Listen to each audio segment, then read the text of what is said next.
O ódio é o prazer mais duradouro. Os homens amam com pressa, mas odeiam com calma. Odiarei se puder, caso contrário, amarei contra a minha vontade. Os homens a quem se fala não são aqueles com quem se conversa. Eu sou Marcelo Cândido de Mello e esse é o Opinião Estendida.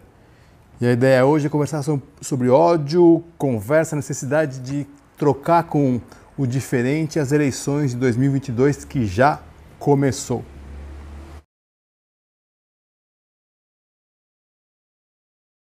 Hoje é um dia importante, a primeira brasileira foi vacinada contra o coronavírus, nessa guerra contra essa epidemia, que também virou uma guerra pela vacina, onde está por trás a política brasileira, que está numa guerra faz algum tempo e as pessoas estão se odiando. Por isso eu comecei falando sobre ódio, a guerra entre o governador de São Paulo e o presidente da República.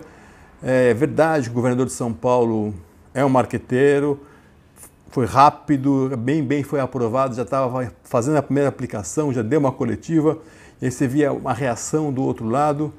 Mas o que eu queria discutir com você é um pouco dessa questão de como é que a gente se prepara para 2022. Acho que a gente tem um presidente da República muito difícil, muito complicado. A gente tem aí o roteiro que o ídolo dele, Donald Trump, travou. A gente não pode filmar, né, esse roteiro. A gente vai ter que mudar a história para que não cheguemos aos absurdos que aconteceram lá nos Estados Unidos. Felizmente, dia 20, o Joe Biden toma posse. Eu acho que a gente tem que aprender um pouco com essa eleição americana. O Joe Biden foi meio que uma espécie de construção de um diálogo entre muitos diferentes, né, para se opor a alguém que surpreendeu, mostrou muita força, apesar de ser supremacista, mentiroso, uma série de outras coisas. A primeira frase, o ódio é o prazer mais duradouro, é do Byron. Odiarei se puder, caso contrário, amarei, é o Ovídio. E os homens a quem se fala não são aqueles com quem se conversa, é do Rousseau.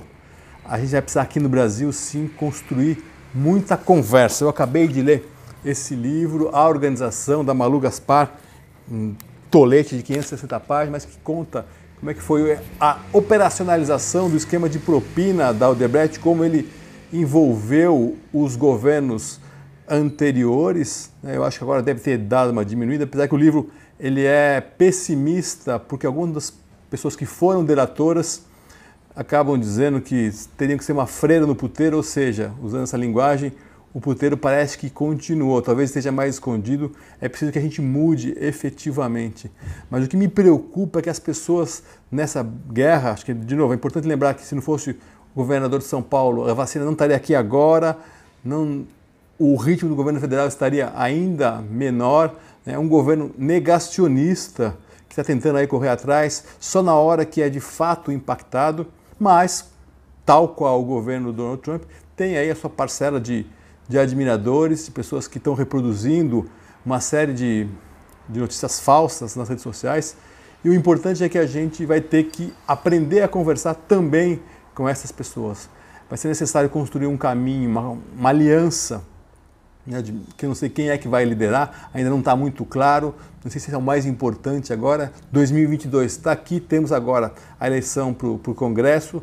Eu acho fundamental que o Arthur Lira não ganhe. Eu acho um pouco vergonhoso que o candidato do governo seja o Arthur Lira, todos os problemas que ele tem, mas a política tem essas estranhices, né? Então é importante que isso aconteça, mas que se abra na população, né, uma oportunidade de diálogo. A gente vai ter que aprender a conversar com quem a gente não quer, como disse a Gabriela Prioli na coluna dela na Folha, quinta-feira. Ontem essa ideia de roteiro foi de um artigo do Sérgio Fausto, falando que o roteiro está dado, né? Começar a reclamar da credibilidade de voto digital, começar a falar que se eu não ganhar, que teve roubo em eleição, começar a criar uma série de coisas, e toda a armação que o presidente da República está fazendo com militares da formatura de policiais, de militares, toda uma aproximação, uma tentativa de alegrar desde a reforma da Previdência. Então, assim, tem alguma coisa aí sendo construída e é importante que a gente, como sociedade, fique atento, de olhos abertos e converse. Não adianta ficar, é muito diferente de mim, eu não vou conversar. A necessidade de diálogo é fundamental, nunca foi tão imperiosa no Brasil a gente conversar.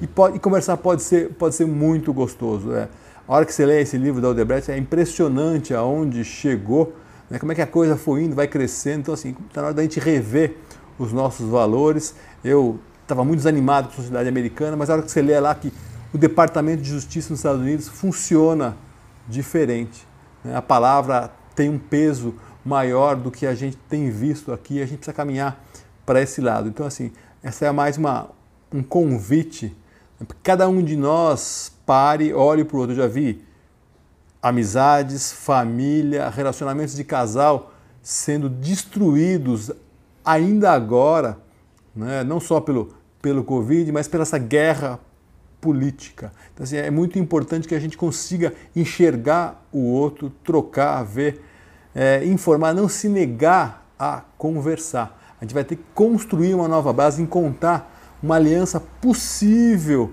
para sair desse buraco, parar dessa dúvida, né, essa confusão de direita e esquerda. É um caminho aí que a gente faça uma travessia e onde a sociedade brasileira seja mais ouvida. A gente tem muitas carências, então tem que ficar muito atento a esse tipo de questão. Eu sei que é difícil, né, é mais fácil a gente ficar falando dentro da nossa própria bolha, mas a gente vai ter que furar, né, que use a agulha da seringa que tem, né, para vacinação, e que a hora que a gente for picado pela seringa, a gente também se sinta que essa vacina nos dê imunidade contra o coronavírus e também contra esse vírus do ódio, a gente consiga conversar com as pessoas, a gente consiga trocar, que a gente tenha paciência, né, e vontade e disposição de ouvir e de se colocar. Todo dia eu coloco um vídeo, 120 segundos de uma frase no Instagram e no YouTube, que é uma curadoria das principais notícias do dia. Segue lá, dá palpite, recomenda, e uma vez por semana eu ponho aqui uma conversa um pouco mais ampla sobre um assunto que eu acho relevante. E agora a dinâmica para 2021, para 2022 é conversa, ouvir o outro e construir uma ponte, uma conexão com as pessoas que são diferentes. Com quem é próximo é mais fácil.